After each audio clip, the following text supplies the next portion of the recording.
Something happened tonight that had nothing to do with the scoreboard, and it might be the most powerful thing Caitlin Clark has ever done in a basketball uniform.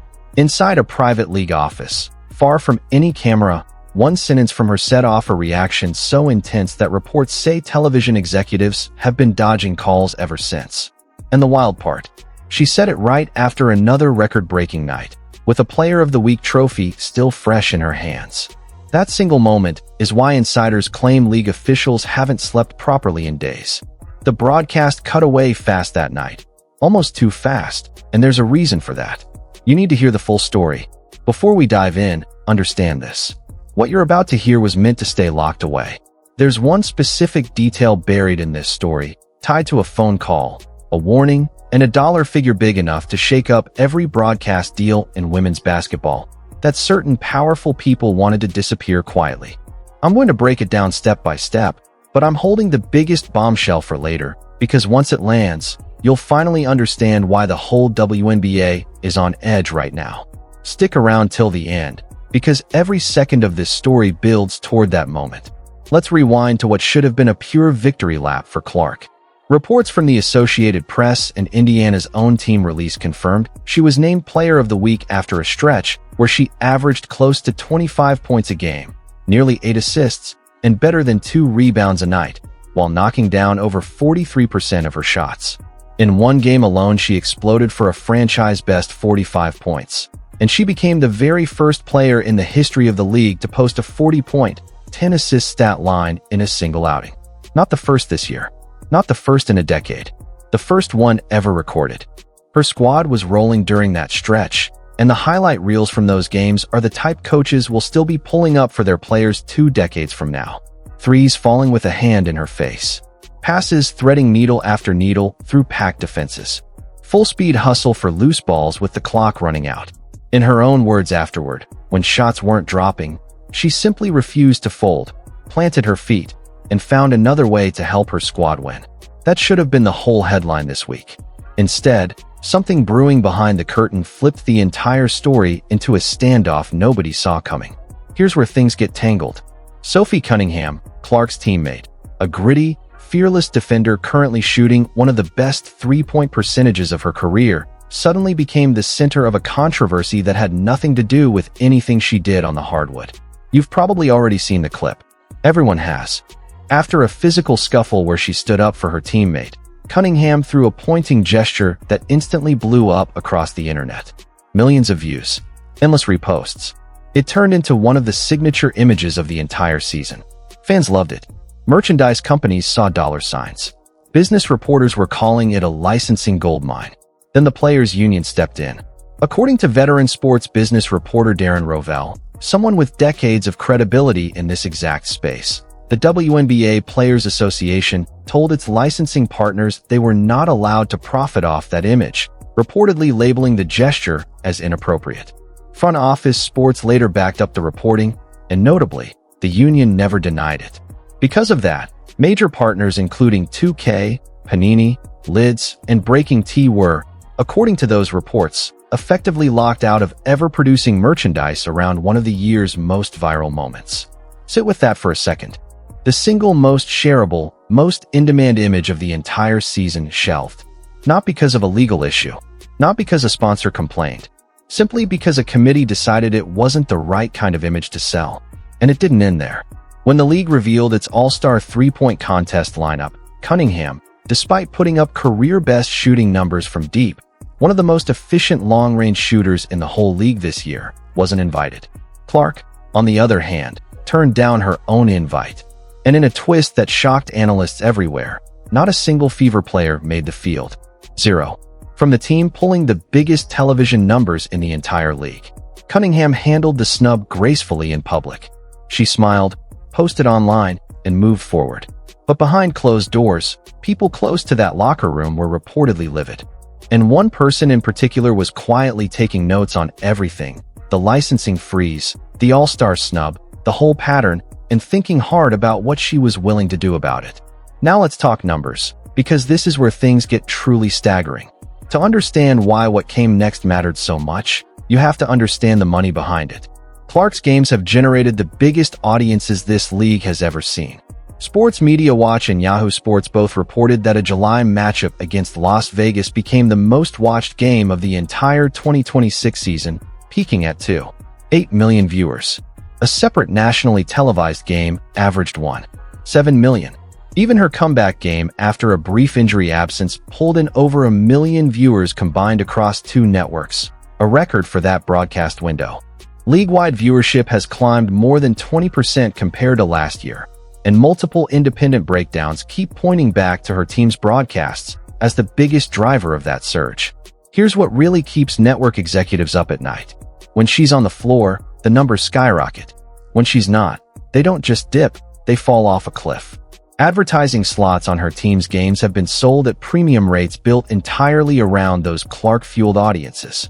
Sponsorship deals were signed on the assumption she'd be playing. If she ever stepped away, entire ad packages would need renegotiating overnight. That right there is leverage in its purest form. Something clearly shifted in Clark during this stretch. You could catch it in her post-game interviews, the way she talked about staying confident on nights the shots weren't falling, about digging in and refusing to get rattled. But underneath those words was a much bigger calculation. She was watching her teammate get sidelined by a licensing decision. She was watching her franchise get completely left off the marquee All-Star Showcase. She was watching the very people cashing in on her audience treat the people closest to her like they were expendable. And somewhere in that stretch, she decided enough was enough. She wasn't going to send a polite email through her agent. She was going to use the one card nobody else in the sport could match, her massive audience. Picture the scene.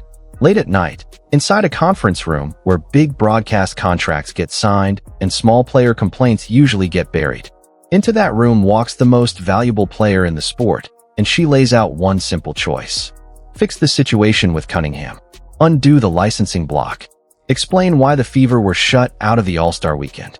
Or watch what happens when the face of the broadcast decides she has better things to focus on. This wasn't some emotional outburst. This was a calculated, data-backed power move. She reportedly walked in with the exact viewership figures already loaded, the 2.8 million peak, the 1.7 million average, the 20+% year-over-year jump, and the specific line item on every network's revenue sheet that depends entirely on her being on the court. She knew her own value. She knew her teammates' value, and she was done letting a committee pretend otherwise. Now, here's the ripple effect nobody's talking about enough. Across the league, in facilities from coast to coast, players are watching this standoff and quietly recalculating what's actually possible for them. For years, women's basketball operated under an unwritten rule. Don't make waves. Don't challenge the front office publicly. Just play, smile, sign your deals, and hope things improve for everyone eventually. Clark is breaking that mold entirely. She's not just a superstar. She's a superstar with real institutional weight.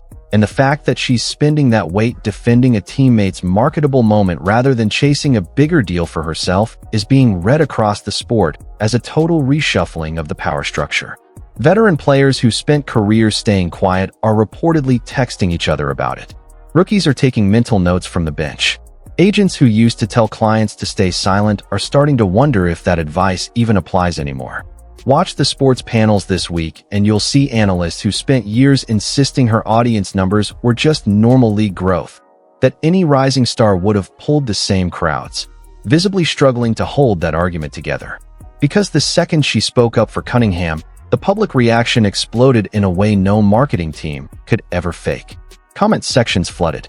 Fan groups across every platform started organizing, openly declaring which games they would and wouldn't tune into depending on how the league responds. Even seasoned media figures have had to quietly admit her cultural impact is bigger than they previously gave her credit for. Here's what fans rarely see behind these stories.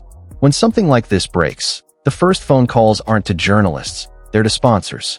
Multi-million-dollar brand deals that fund salaries, operations, and broadcasts are all built on assumptions about who's playing and who's in the spotlight. If she ever stepped back, even briefly, those assumptions collapse instantly. Legal teams start combing through contract clauses.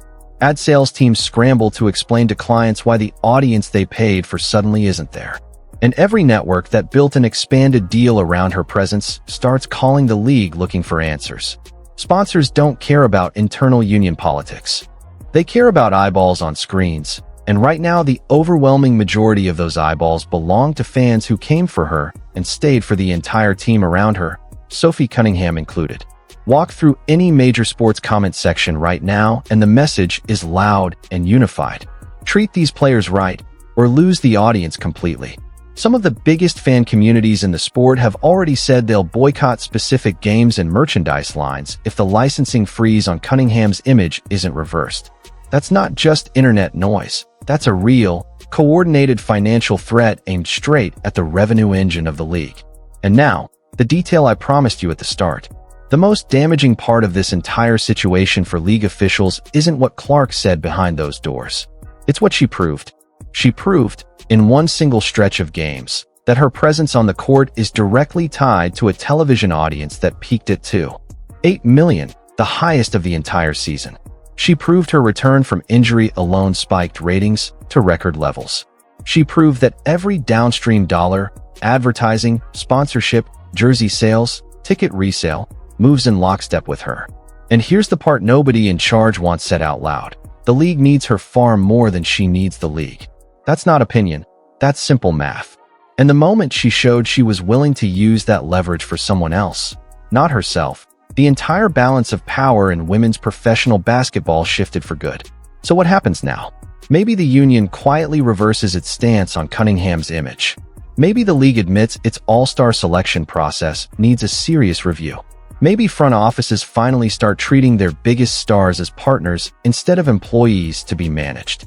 Or maybe none of that happens, and Clark reminds everyone, calmly and firmly, exactly what real leverage looks like when it's finally used. Either way, the days of league executives making quiet decisions and expecting silence in return are over. That era ended the night she decided defending her teammate mattered more to her than staying comfortable with the front office. Now I want to hear from you. Is this the boldest power move women's sports has seen in years? Or did the league bring this entirely on itself? Drop your honest take below. I read every single comment. Tell me if you think the league backs down first, or if Clark actually follows through. And if this story kept you hooked till the very end, hit that like button, subscribe, and turn on notifications, because this fallout is just getting started, and you will not want to miss what comes next.